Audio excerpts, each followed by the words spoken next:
Okay, let's just dive right into this. Picture yourself on a train. You're winding through the breathtaking, sun-drenched peaks of the Himalayas on the famous Kalka Shimla Railway. It's a gorgeous UNESCO World Heritage Site. But then, suddenly, the light just vanishes. The air gets freezing cold. You've entered Tunnel 33.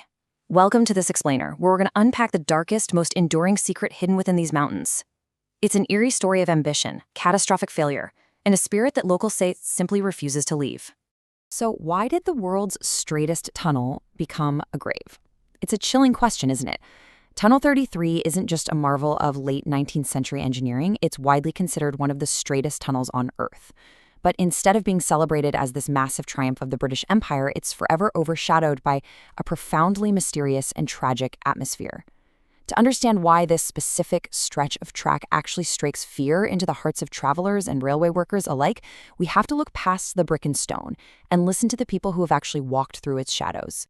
Just listen to this real eyewitness account from a solo traveler exploring the tracks. They wrote, "My flashlight flickered and died. The darkness was absolute. I saw a man standing at the end of the tunnel." Just let that sink in for a second. This isn't some old campfire tale. This is a real sense of claustrophobic dread that modern visitors experience to this very day. When you step inside, the isolation is immediate, and the echoes of the past feel uncomfortably present.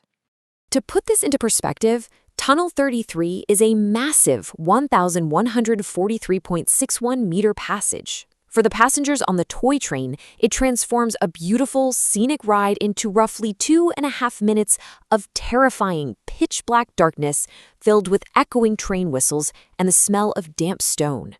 It's the kind of environment that naturally plays tricks on your mind. But, the whispered colonial secrets held within these wet walls are far more terrifying than any trick of the light. Let's look at the timeline to see how this all builds up historically.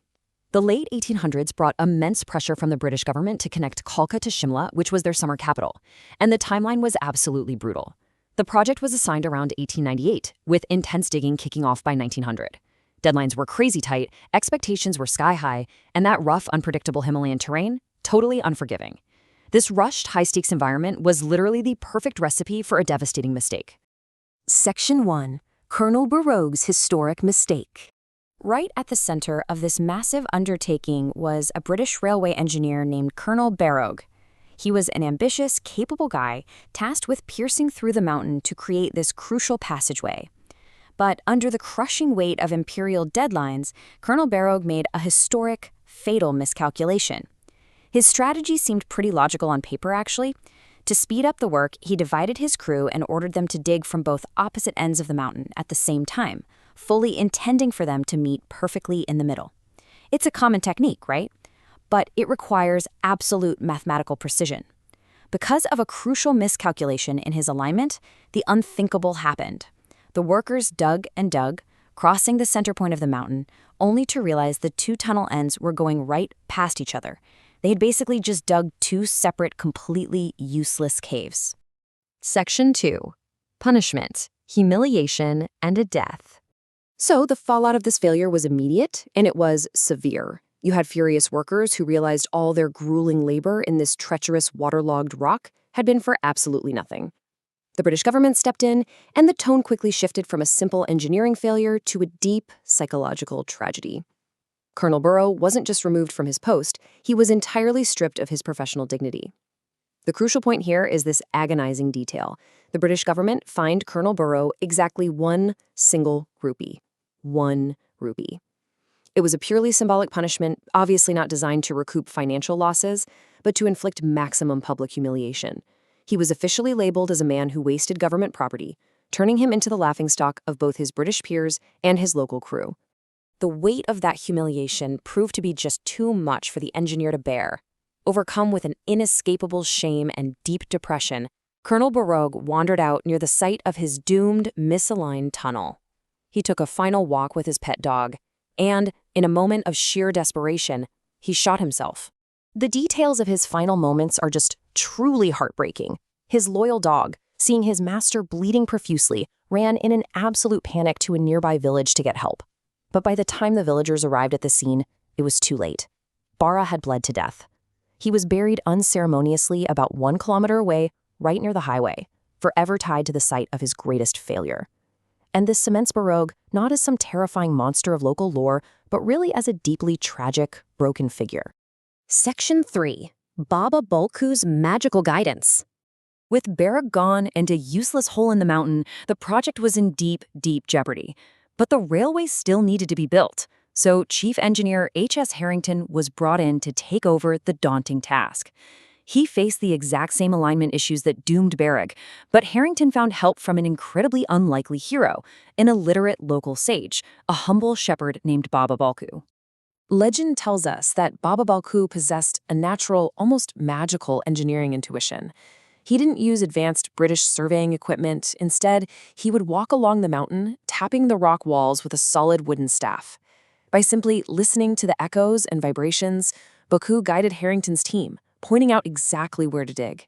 It's this incredible clash of colonial ambition and local spiritual ingenuity that successfully aligned the new 1,143-meter passage, which was officially named Tunnel 33 in Barog's memory. Section 4. A Wandering, Unfinished Soul. The tunnel was complete, but the story of Colonel Barog was far from over. Almost immediately after his death, locals began to report that he hadn't entirely left. But what's really unique here is the nature of the haunting. Barog is overwhelmingly described as a friendly ghost. People report seeing a figure in colonial garb or experiencing sudden cold chills and hearing whispers. When the government tried to lock the incomplete tunnel, the heavy locks would mysteriously break. Some locals even share stories of taking a walk in the dark, sitting down, and having a friendly, laughing chat with a stranger who suddenly vanishes. He's seen as a trapped guardian, forever tethered to his unfinished work, rather than an evil spirit. Now, what's really fascinating here is the stark contrast in how this history is actually remembered. If you look at the official British engineering records from 1901 and 1902, they talk all about heavy, compressed air machinery imported from England. They mention absolutely nothing of Baba Balku's magical staff. And, suspiciously, there are no news reports of a high-ranking British colonel committing suicide. It's almost as if the colonial records tried to erase the human error entirely, while the local folklore preserved the tragedy, the suicide, and the local sage's triumph. And this brilliantly illustrates a much deeper point about exactly why we tell ghost stories in the first place.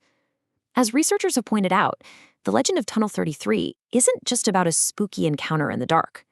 It's a reflection of historical trauma. As highlighted in peer-reviewed academic studies, these kinds of folklore narratives operate deeply in regions marked by a heavy colonial history.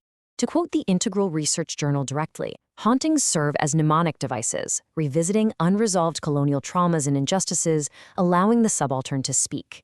In other words, when official history books erase the struggles of local laborers, the humiliation of workers, and the stark reality of imperial failure, the culture remembers it through a ghost story.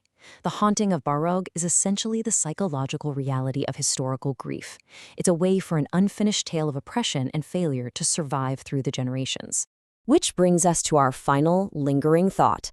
Next time you ride that toy train and the light gives way to the damp, echoing blackness of Tunnel 33, are the sudden chills you feel truly supernatural? Or are you simply feeling the eternal echo of a man who could never forgive himself, preserved by a local culture that absolutely refuses to let his tragic humanity be erased by official records? It's a profound thought to take with you, and I promise you will never look at a dark tunnel exactly the same way again.